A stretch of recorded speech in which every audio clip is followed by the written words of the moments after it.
Buenas noches, mi nombre es Miriam Romagnoli, soy abogada y mediadora, formo parte de la Asociación Intermediando y agradezco al doctor Zampa esta invitación para poder realizar el aporte desde mi provincia, Santiago del Estero, acerca de cómo hemos trabajado con la mediación online, específicamente en el proceso de pandemia.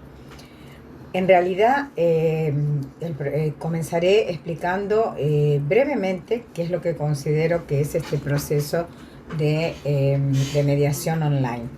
Este proceso es aquel que se da a través de la distancia, se acortan notablemente y se pueden realizar desde distintos puntos del país, y en donde las partes tienen la interacción en forma virtual, contando con elementos de carácter tecnológico que van a favorecer este proceso de mediación. En nuestra provincia se comenzó allá por el 2019 a hacer las primeras audiencias de carácter virtual y las empezó haciendo el CEMARC. Cuando se da el proceso de la pandemia, todos nos vimos en esta nueva situación, tratando de ver de qué manera podíamos llevar a cabo el acceso a la justicia y el acceso también a la institución de la mediación por parte de las personas que, debido también a las trabas de carácter sanitario que existían, muchas veces no podían concurrir.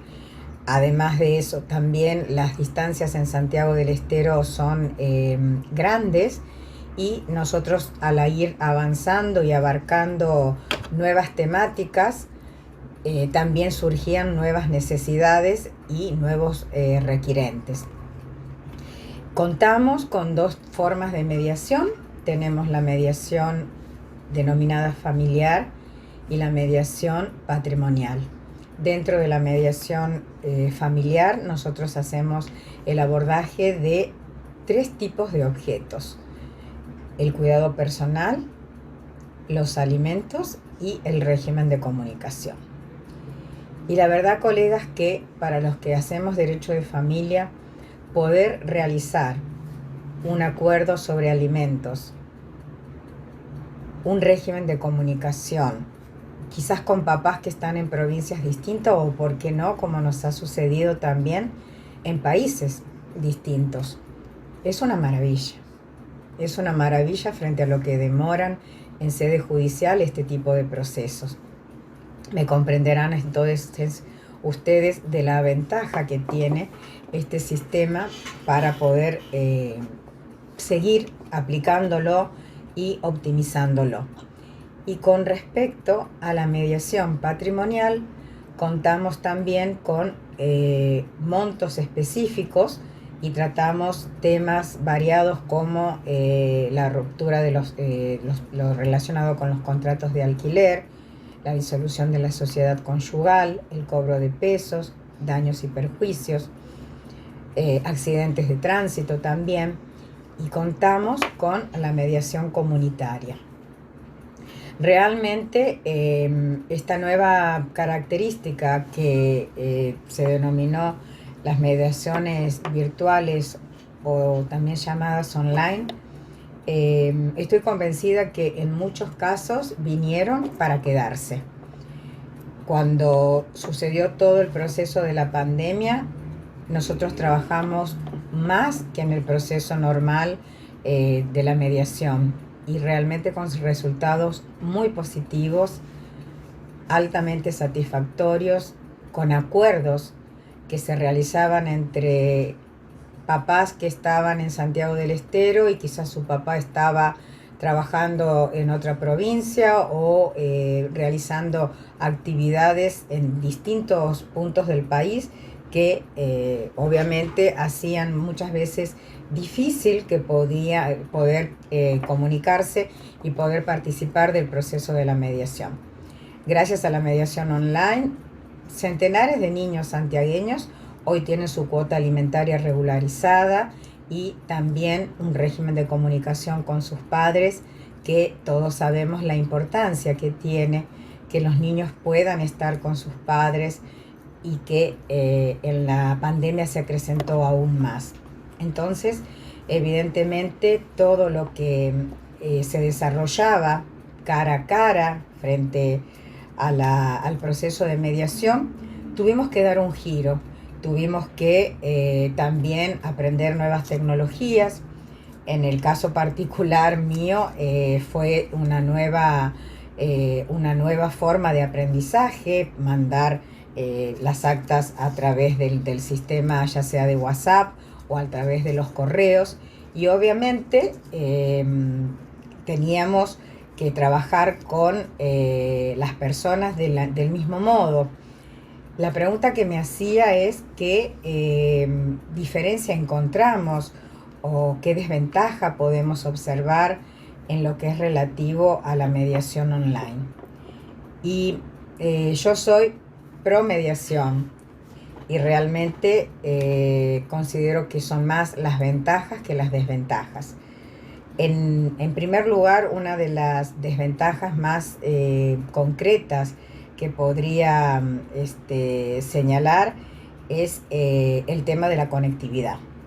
En algunos casos, aún siendo dentro de Capital, debíamos interrumpir el proceso de la mediación porque no se escuchaba bien o se escuchaba entrecortado. Situación esta que a veces con la gente del interior, como les explicaba antes, nuestra provincia es muy extensa y la conectividad no es igual en todos los lugares. Entonces esa podría ser la desventaja más concreta que yo puedo observar con respecto a esta nueva forma de mediación que es la del contexto virtual. Sin embargo, las ventajas son muchísimas. Una de las ventajas más importantes es la disminución de costos. Imaginemos un papá que tiene que venir, tomemos Santiago del Estero, el territorio del departamento Sarmiento, venirse hasta Capital. Le implica un gasto de transporte, tener que pedir permiso en su trabajo, quizás pagar una residencia o un hospedaje para poder estar, porque generalmente tienen promedio las mediaciones, promedio de 2 horas a 2 horas y media. Muchas veces debemos suspender y determinar nuevas audiencias, sobre todo a veces en las patrimoniales, cuando trabajamos con las compañías aseguradoras, en donde por regla general la primera audiencia concurren específicamente los abogados para interiorizarse de la situación y vienen sin órdenes para poder arreglar o mediar, y es necesario hacer una segunda o quizás una tercera mediación. Pero sin lugar a dudas que aun cuando se traten de 2 o de 3 audiencias, poder resolver el conflicto en lo patrimonial en el lapso a veces de un mes es una gran ventaja. Es una gran ventaja para nuestro cliente, es una gran ventaja para el sistema jurídico que asegura el interés a las personas que van a la defensa de sus derechos.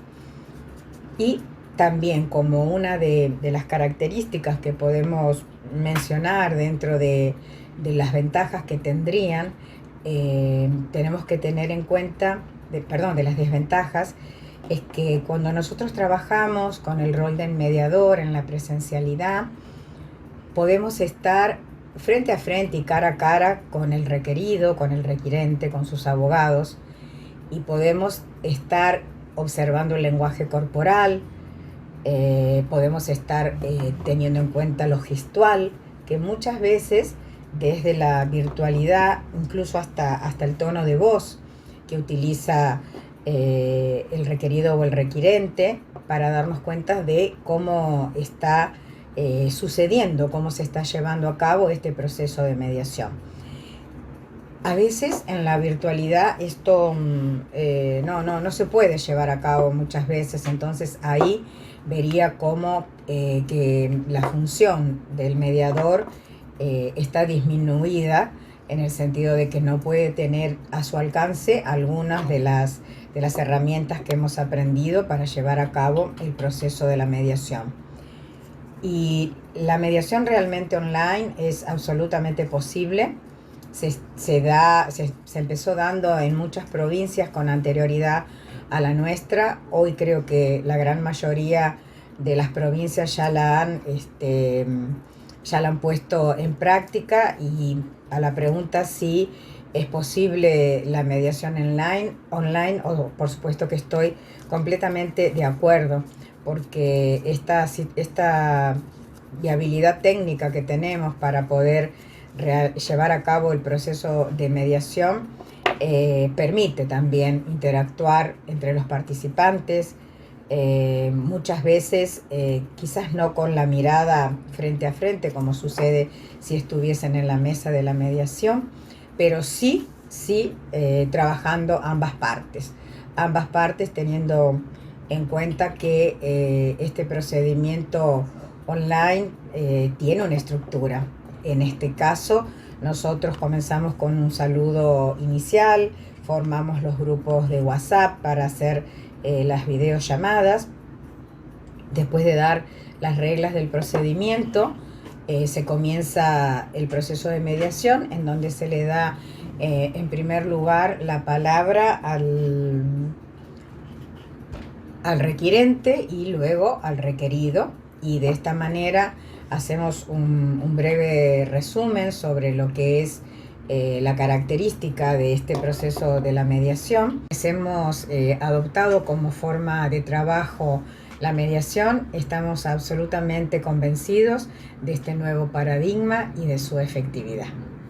Muchas gracias por su atención. Buenas noches.